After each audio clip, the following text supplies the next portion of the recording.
Imagine if the first cav had dragons to fly on. American firepower would be pretty much more unstoppable than what it would be.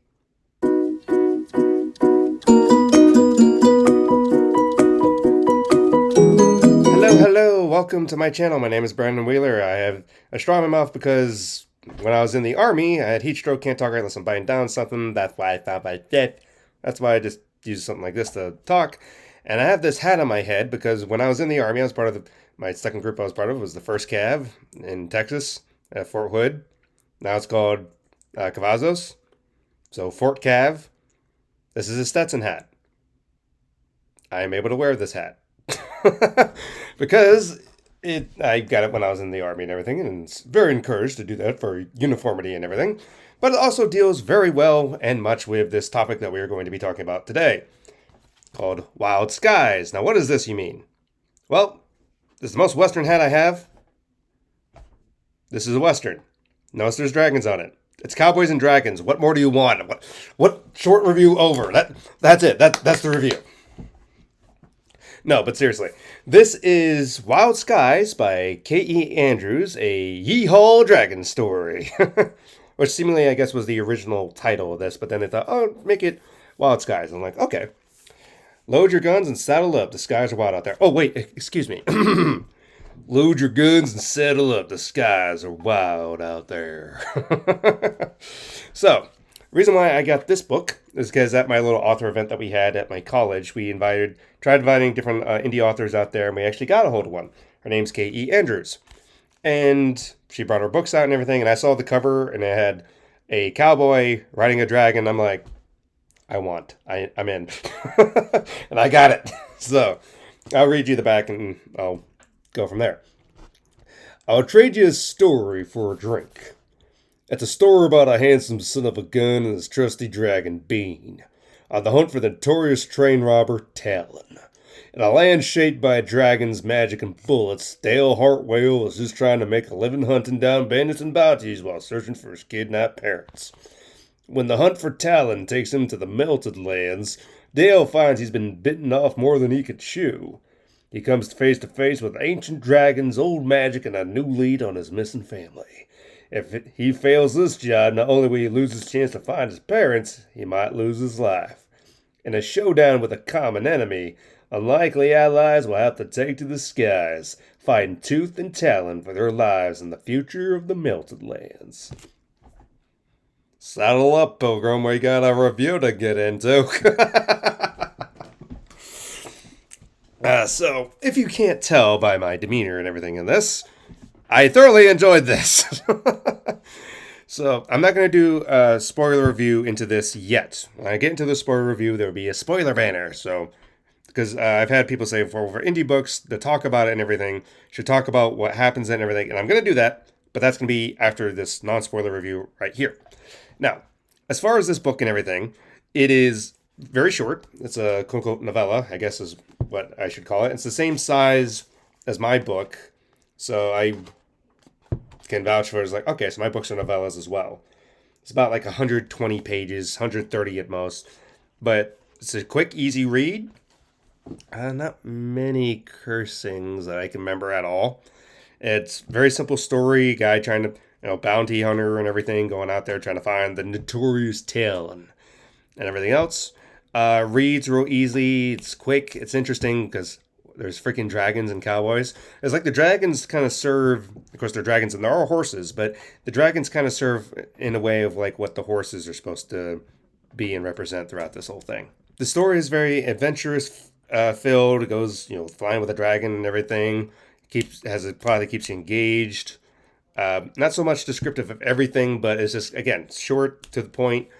As far as the action, there's plenty of different action with the stuff with the dragons and some shooting and tooting and everything else you want in a Western. It has different mentions, like kind of like horse breeds, but they're dragons, that type of aspect, because, again, dragons take the place of the horses in a lot of ways. And it's just kind of interesting of what it is. I want to say it kind of pulls from, this might get into a more spoiler review, but not yet. Kind of like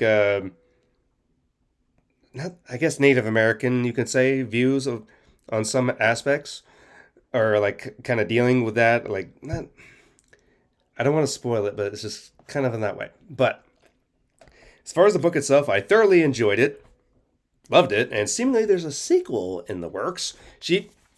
Miss Andrews, when she wrote this, she wasn't even expecting to kind of write it. She just wrote it, and it's like, oh, that's an idea I have, and I thoroughly enjoyed this, and I can't wait for the other one. I mean, a dragon's name is Bean. What? It's funny. Now, one thing about editing. This is something about editing with indie author books that people want to are concerned about, because it's like, oh, it's not as professional quality as traditional publishing and everything like that. And well, here's the advantage about indie author publishing versus traditional publishing. Indie author, if there's a mistake or anything, I can make as much changes to the manuscripts and re-upload it, and it can be up and running and with a new copy within a couple hours, including on an ebook or whatever, because I'm an indie author and I have my 2 books here, soon to be 3rd on way, which I'll be hopefully announcing soon. I've seen some previews of it. Anyway, but I bring that up because people are worried about, oh, is there typos or anything like that? I can vouch in this book that I found personally, only 2. Only 2 typos that I can find. Now you're saying well, that's too many. Here's a hint of my next book that I'm reading currently. Treasure Island, a classic and everything. I've already found 1 typo in it. This is a classically published book. I found a typo. Trust me when I say, you're going to find a lot more typos possibly in classics and everything like that. I think I even found one in Lord of the Rings, but that's stuff that happens with publishing. At least traditional publishing, if there's a huge errors or anything, they're going to have to call the books back, reprint them, and send them back out. That's a lot of money, whereas indie publishing has that advantage of being almost quick and almost on top of it. Because I discussed that during the Kingsguard book and everything like that as well, the advantages and stuff like that with issues. So, but this, other than that, besides those 2 things, if that's what you're concerned about, everything else is good. Cover-wise, I'll show you. This is how she does the chapter stuff. I haven't done that in my Xetas books yet, and I'm not going to say I won't, but one day I probably will. Look at this. Look at that. The interior cover looks like it's a burn page and stuff, from a Western type thing. Look at the font and everything. That's really good. So, there's not really any other artwork besides, of course, this beginning.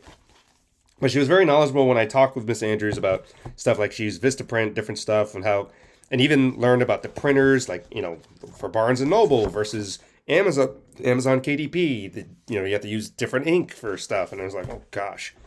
This is some stuff I've read, but it's just kind of oh, hearing it from somebody, I was oh, gosh. So when I actually get more involved doing indie author stuff, she was much more of a wealth of knowledge for everything. So this was my non-spoiler review. I've actually posted on Goodreads, which I guess is also on Amazon now, what I've thought of it and everything. You can find my review there. But now, for those who want to listen to spoilers, this is your chance to stay for that. Everyone else who don't want any spoilers, I do recommend this book. I will put the link in the description for the Amazon thing at least, and you can find her other links and stuff there as much as you want. But for now, thank you for watching, for those who don't want to stay, and I'll see you in the next one. But for those who want to stay for the spoiler review, one moment for the spoiler banner.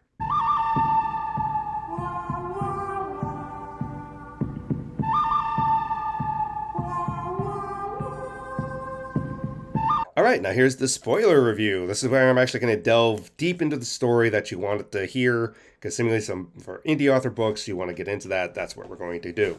Classic books, it's a classic. Everyone knows about it, so I'm not going to do that. But like I said, described in the back and everything about Dale Hartwell. Dale Hartwell is trying to find his parents, because his parents were taken from him when he was about 15 or so, or maybe a little bit younger.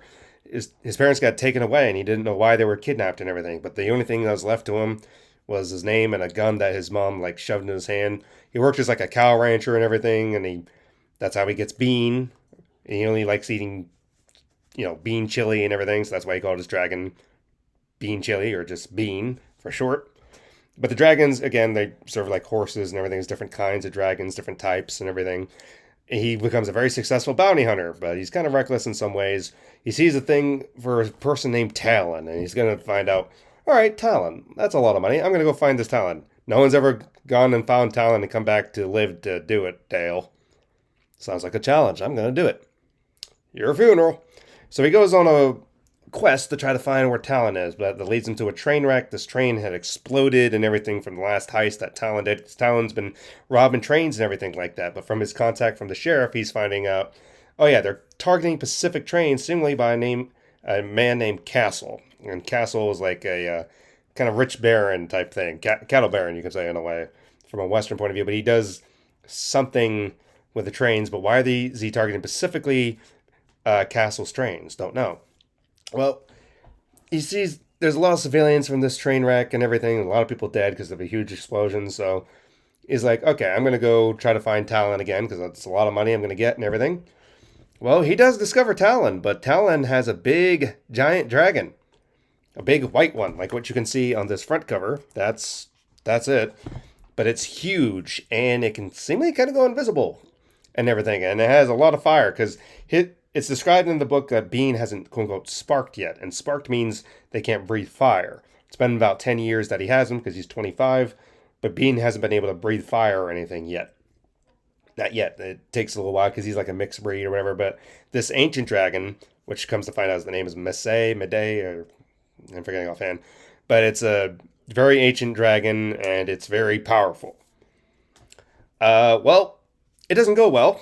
He almost gets killed by the dragon and everything. And he wakes up captured in well, prison, you can say, in a way. And Talon's keeping him in prison and everything. And he tries to escape. Turns out he's in the village. And, well, actually, the village that he's in belongs to kind of like, there's mentions of people like Alluvians, Aletian type thing. There's like two different groups of people.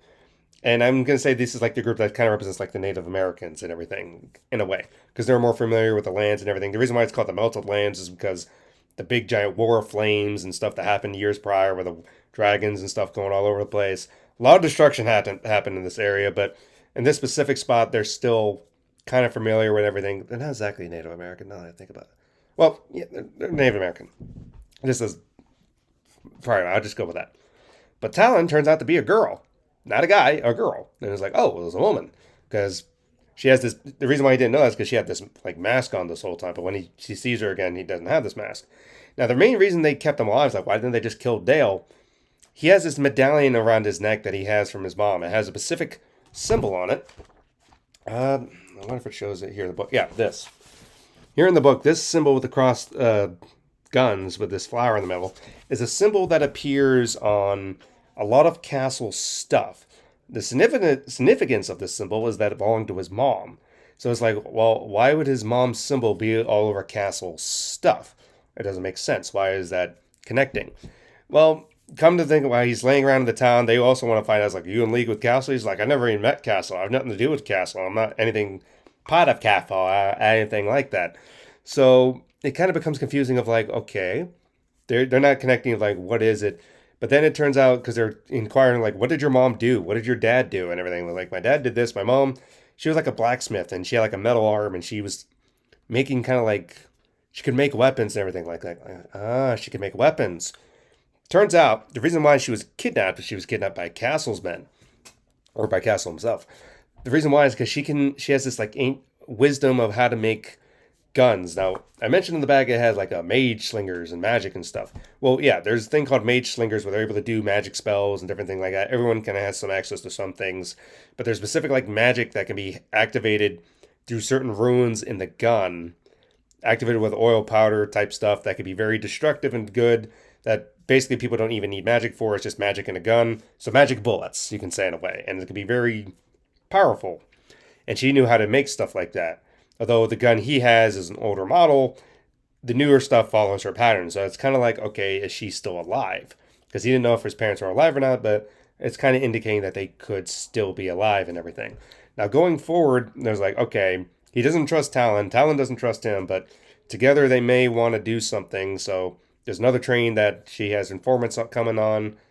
So they go on an uneasy trusting to like, all right, let's go handle this train. Try to steal the more weapons and everything, because that's what Talon is doing.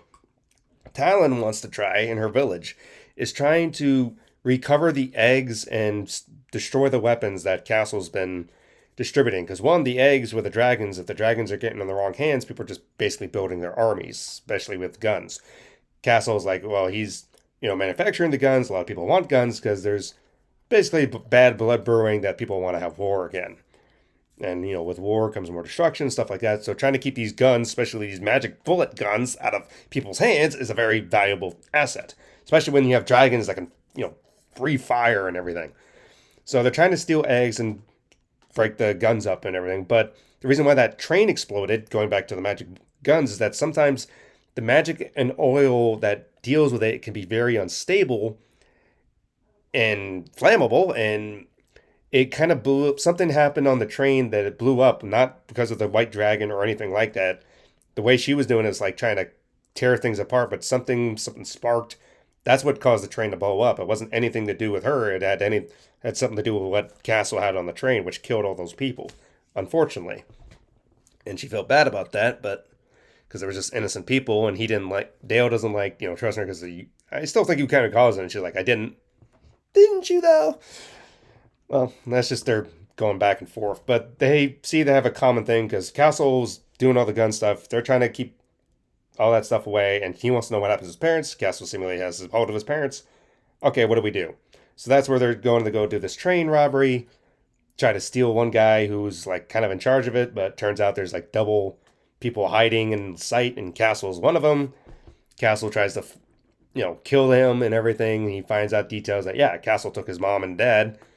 Are they alive? Castle doesn't exactly indicate or say, and he can't really get a straight answer for it because he's about to try to shoot them down and everything with a cannon, and Dale shoots inside the cannon, and the cannon explodes and kills everybody on that train part and everything like that. But, so it ends in the book of like sailing off into the sunset. I mean, that's what basically has to do. He's going to go off to a place called Eden. And Eden might be the area where his parents are being kept or so. Talon has to stay behind because she's, doing stuff with her village and still trying to protect it and still trying to do all this stuff with the guns and all that. So Dale's going off in the sunset, being allowed to, getting the stuff back and everything. They leave enemies and they leave kind of acquaintances, friends. Dale makes a comment, but I wonder that if in future installments, maybe Talon and Dale, they might get together. We'll see. Depending. We'll see what happens in the next one, whenever that one is. But as far as the story, you got a lot of bank robbery stuff. You got a lot of, talking things about the council and everything, about the town works and everything. Again, it's a very easy, quick read. I got this on a Thursday a couple weeks ago. Basically, it took me 10 days to read it. Because, busy, different times and stuff, and I was reading something else. So I read this very quickly. It helps when you're very engaged and stuff, I will say in it. Like, it took me forever to read The Hideous Strength because it was a slog. I'll admit that. Even C.S. Lewis admits that in the book. It's a slog. Whereas Paralandra, I was reading through it like quick because I was like, ooh, Paralandra was amazing. But Hideous Strength was like, oh, gosh. Like, I'm reading through Treasure Island. I'm already 50 pages in. It helps when you're engaged. And this is a very engaging book. I mean, Cowboys on Dragons. What else do you need?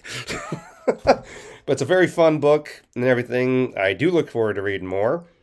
And, I recommend go get the book. Go read, support indie author and everything.